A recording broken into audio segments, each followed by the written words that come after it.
नमस्ते, अन्योंहासेयो। भारत और कोरिया को स्वतंत्रता दिवस की हार्दिक शुभकामनाएं। हम इस वीडियो में जानेंगे भारत और कोरिया से संबंधित कुछ तथ्य यानी फैक्ट्स। जानने के लिए बने रहिए अंत तक।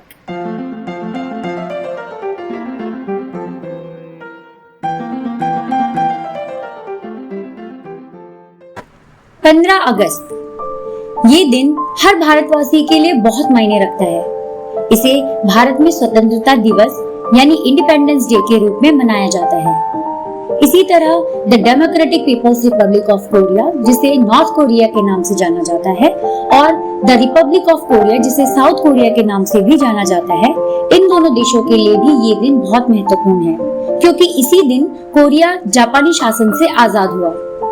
इंडिया, नॉर्थ कोरिया और साउथ कोरिया के अलावा 15 अगस्त को बहरीन, कांगो और लिechtenstein को भी आजादी मिली। भारत को 15 अगस्त 1947 को ब्रिटिश शासन से आजादी मिली। इसे पाने के लिए कई बार अलग अलग आंदोलन किए गए। कई वीर स्वतंत्रता सेनानी शहीद हुए, लेकिन सबसे बड़ा स्वतंत्रता संग्राम 1857 में हुआ, जिसने आजादी की नींव रखी। तब जाके हम इस आजाद भारत में सांस ले पा रहे हैं। तो उन सभी हमारे पूर्वजों को नमन करते हुए हम इंडिया के बारे में कुछ महत्वपूर्ण तथ्य यानी फैक्ट्स जानते हैं।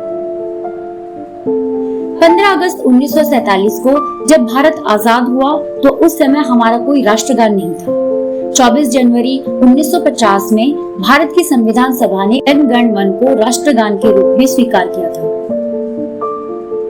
हर साल स्वतंत्रता दिवस पर देश के प्रधानमंत्री लाल किले से झंडा फहराते हैं, लेकिन 1947 में ऐसा नहीं हुआ था। तत्कालीन प्रधानमंत्री जवाहरलाल नेहरू ने 1947 में 16 अगस्त को झंडा फहराया था। भारत और पाकिस्तान को आजादी 14 और 15 अगस्त को मिली, लेकिन उनकी सीमा का निर्धारण 17 अगस्त को रेड क्लिफ लाइन से किया गया। श्री बंकिम चंद्र चट्टोपाध्याय द्वारा रचित वंदे मातरम को 24 जनवरी 1950 में भारत के राष्ट्रीय गीत के रूप में अपनाया गया। भारत का राष्ट्रीय ध्वज तिरंगा है, जिसे बीते 116 सालों में 6 बार बदला गया है।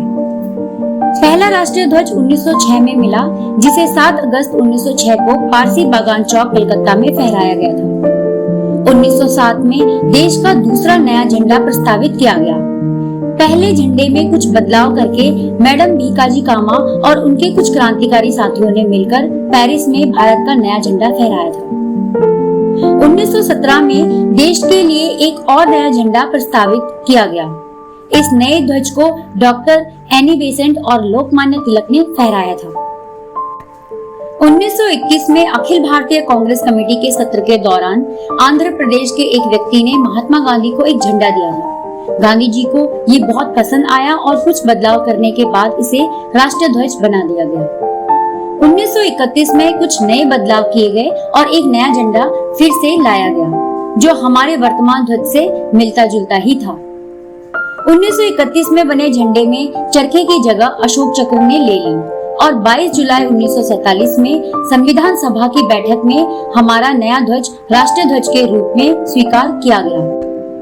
इस ध्वज को पिंगली वेंकैया जी ने तैयार किया था। इसमें ऊपर केसरिया, बीच में सफेद और नीचे हरे रंग की पट्टी है। सफेद पट्टी के बीच में अशोक चक्र है। आजकल भारत में आजादी का अमृत महोत्सव के अंतर्गत हर घर तिरंगा अभियान चलाया जा रहा है। अब बात करते हैं साउथ कोरिया की। 15 अगस्त को कोरिया में नेशनल लिबरेशन डे होता है, जिसे विक्ट्री ओवर जापान डे के रूप में भी मनाया जाता है। इसे कोरियन में हॉन्गबुकजल के नाम से जाना जाता है, जिसका मतलब है रेस्टोरेशन ऑफ लाइट या प्रकाश का पुनर्गमन। इस दिन का जश्न मनाने के लिए दक्षिण कोरिया में सार्वजनिक अवकाश होता है। कोरिया में 1910 से 1945 तक जापान का शासन था। 15 अगस्त 1945 के दिन जापान ने बिना शर्त आत्मसमर्पण कर कोरिया को स्वतंत्र कर दिया, लेकिन कोरियाई सरकार 3 साल बाद यानी 15 अगस्त 1948 को बनाई गई। इस दिन राष्ट्रीय हॉन्गबुकजल गीत को आधिकारिक समारोह में गाया जाता है और साथ ही परेड सेरेमनी की जाती है और हर जगह कोरियाई झंडा फहराया जाता है। कोरियाई झंडे को तैगकी कहा जाता है।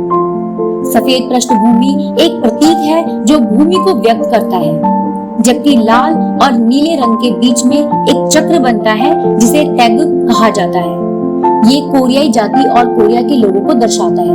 इस बीच काली पट्टियों का सेट कोरिया की सरकार के लिए है।